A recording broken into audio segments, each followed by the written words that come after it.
quando o Espírito Santo vier, né, como ele veio e há de vir sobre muitos aqui nesta noite, quantos assim creem? Amém. Quando ele vier, ele quer dizer, vocês serão promovidos ao nível de entendimento, de conhecimento, Aleluia. de discernimento muito maior do que o que vocês têm agora. Aleluia. Porque foi com a atuação do Espírito Santo na minha vida, na vida dos apóstolos e na vida de muitos aqui que começou a entender. Glória a Deus. Agora eu sei porque aconteceu isso comigo.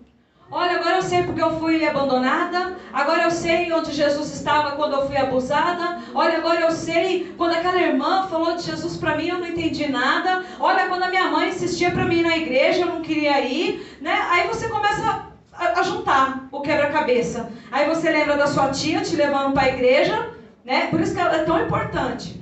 Aí como o Espírito Santo está ministrando, é tão importante o culto das crianças. Glória a Deus. Porque foi a partir de então que a minha tia era adventista, né? Ainda é, que começou a me levar para os cultos de domingo. Aí ela me deixava na escolinha e ela ia para o culto lá dos adultos. E na escolinha, quando meus pais deixavam, eu ia aprendendo uma coisa ou outra. Só que aí, pelo plano diabólico do inimigo, fomos mudar para Minas Gerais. Não tive mais tanto contato com a minha tia, né? Mas quando eu me converti, qual foi a primeira pessoa que veio na minha cabeça? Olha só, a minha Glória tia a Deus. já entronizando Jesus na minha vida. Aleluia. Nessa época eu tinha uns 7 para 8 anos. Olha. Então a primeira pessoa que eu lembrei, eu falei, olha, minha tia já falava de Jesus. Aí você pensa, por que eu já não peguei firme naquela época? Teria sofrido menos, teria padecido menos, teria pecado menos, teria tanta coisa menos e teria vivido tanto mais a vida eterna do Senhor, já que Ele já tinha para mim desde o ventre da minha mãe, ou até mesmo antes da fundação dos tempos, né? E aí você começa a juntar o quebra-cabeça, por quê? Porque o Espírito Santo começa a habitar em você, aí você começa a se despertar. É como eu disse até esses dias na escola bíblica, né? Outrora, quando nós estávamos no mundo, na carnalidade, a gente estava praticamente, como muito aqui, eu quero acreditar que ninguém assiste, mas já talvez assistiu, aqueles filminhos de terror que tem os zumbis, que é os mortos-vivos, era como a gente era, sabe? Morto-vivo. Aí você vai onde os outros mortos-vivos estão indo. Onde os mortos-vivos estão indo, você está indo atrás, né? Aí para balada eu vou. É pro forró eu vou. É pra onde você ia, pastor? Onde o MC vai dançar, eu vou. Eu vou. O MC doidinho tá lá, eu vou. Tá morto-vivo, eu também tô, então eu vou tá lá. Anda igual um zumbi. E anda praticamente. A humanidade está cega espiritualmente. A Bíblia diz isso lá em 2 Coríntios 4:4. Que o Deus desse século cegou o entendimento dos incrédulos para que não vos resplandecesse a glória do Criador. Aleluia. Então a humanidade está cega. Então uma pessoa cega, não vou, né, falando isso com muito amor, né? Não falando dos cegos fisicamente, né? Mas quem está cego espiritualmente está igual um zumbi. Vai indo para onde a multidão vai. O que falam, né? E ficam cada vez mais perdidos, né? E quando o Espírito Santo vem, né? Como lá no Vale de Ossos Secos, que o profeta começa a profetizar e ali os ossos começam a se juntar, vem carne, vem tendão, vem vida, ali somos nós, sabe? Ressuscitando, renascendo para Cristo e começando a entender todas as coisas. E aí com esse entendimento, o que a gente quer? Eu preciso ler mais. Eu preciso orar mais. Aí eu não vejo a hora de ler essa Bíblia inteira. Não quando começa a escola bíblica. Não, eu não quero faltar nenhuma aula. Eu quero ser a primeira a chegar. A gente não vê a hora de fazer a escola de líder. A gente não vê a hora de ter uma célula. A gente não vê a hora de ser batizado nas águas. Porque até então a gente zumbi. Nem sabia que era batismo nas águas. O que é batismo no Espírito. Tanto que quando eu fui batizado, eu falei pro líder na época. Eu falei, o que aconteceu comigo? Ele falou, você foi batizado no Espírito Santo. E o que é isso? O que é isso? Ele falou, você foi selada pelo Espírito Santo de Deus.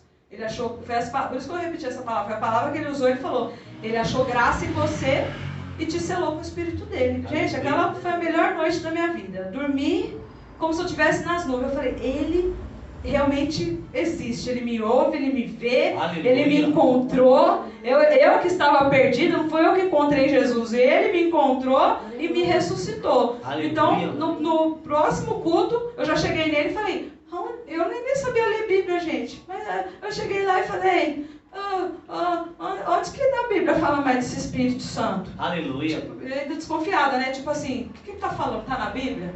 É de Deus esse negócio mesmo? Onde que a Bíblia está falando? Porque eu comecei a querer saber mais. Quem é, o que é, para que é esse Espírito Santo? Porque não basta só Deus e Jesus? Para mim era Deus e Jesus. E nem sabia para que exatamente Jesus era tão importante. Você vê como eu era leiga. Nessa época, eu tinha o quê? Uns 23 para 24 anos. Não sabia nada de Bíblia, nada. Hoje ainda sei alguma coisinha. Né? Mas naquela época, nada. Não sabia nem abrir. E ele começou a falar, vai lá em Coríntios 12, vai lá em não sei tal. Comecei a ler, comecei a degustar, porque essa é a prova mais do que certa do que o Espírito de Deus está em você. Quando você tem fome e sede, sabe? Você querer conhecer Ele cada dia mais e receber mais esse Espírito em nós. Então, ele fala, quando ele vier, nos levará a um nível a mais. O Espírito Santo, ele não só veio continuar, mas nos levar a um outro nível, além do que Jesus já efetuou em nós. O papel de Jesus, resumindo, seria o quê? A salvação. A salvação, a remissão dos nossos pecados. E o Espírito Santo veio para poder dar continuidade. Agora, você é salvo? Para que você é salvo? Por que você é salvo? Então, vem na escola bíblica que você vai saber mais. Fala aí pro teu irmão do lado. Vem para a escola bíblica para você entender mais. Dê um aplauso ao Senhor enquanto. Aleluia. Aqueles que têm ouvido, ouçam o que o Espírito diz à igreja. Aleluia. Aqui voltando à parábola do samaritano, né, do bom samaritano, que a Ana Carla já leu, por isso, para a gente ganhar tempo, eu não vou ler novamente. A Ana Carla narrou aqui a história do bom samaritano. Teve o louvor, a interpretação do louvor, da parábola aqui com o teatro. Aleluia. Então você vai lembrando aí tanto da parábola quanto do teatro aqui encenado. Para quê? Para a gente entender o quanto essa parábola que Jesus ensinou é muito mais profética do que a gente pensa, do que a gente imagina. Aleluia. A gente vendo a olho nu, na leitura normal, a gente vai entender. Bom, quem é o meu próximo? Passou o sacerdote, passou o levita, o bom samaritano foi e ajudou. Ele que é o próximo, ele que ajudou. É assim que a gente deve proceder. Só que, diga comigo, só que o Espírito Santo de Deus, ele tem muito mais coisa para te revelar através dessa parábola. Aleluia. Quando Jesus cantou essa parábola, ele praticamente estava resumindo todo o processo. Todo o processo do quê? Desde a criação do homem até a volta dele. Aí a gente vai entender o porquê. Aleluia. O próximo, né, quando Jesus ele narra aqui na parábola, não é, né, ali ele estava dando uma resposta a um intérprete da lei ali, que foi perguntar para ele como ele poderia herdar a vida eterna. Ele falou, o que você tem feito? Tem guardado os mandamentos, né, amar a Deus acima de todas as coisas e amar o próximo como a mim mesmo. Tá, então vai e faz isso. Aí ele falou, tá, mas quem é meu próximo? Aí Jesus foi e narrou a parábola para ele entender. Aí no final Jesus pergunta para ele, quem é o próximo do homem que estava caído? Foi o samaritano, então vai e faz o mesmo. Então o próximo não é só o seu vizinho, não é só o seu irmão bonitinho que está aí do lado, olha para ele, vê se ele está prestando atenção um com o outro.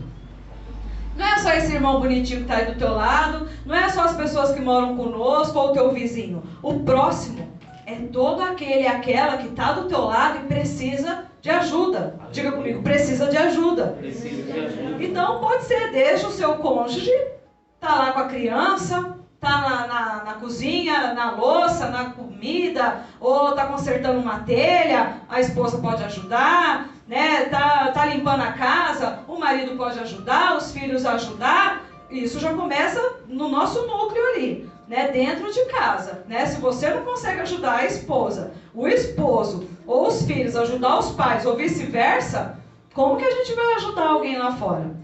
Então a prática do amor já começa dentro da nossa casa. Amém. Aí quando a gente vai lá para fora, a gente procurar ajudar o próximo quando ele está ali precisando de ajuda. Né? Às vezes, é lógico que o Espírito Santo de Deus vai te dar discernimento, porque hoje tem muita gente que realmente aproveita da situação, se faz de próximo, né? Ou se faz de vítima para poder roubar, para poder fazer alguma coisa ruim. Mas você, quando é cheio do Espírito Santo de Deus, você vai ter o discernimento para isso E aí ele vai falar, ele até te cutuca, não vai ajudar não?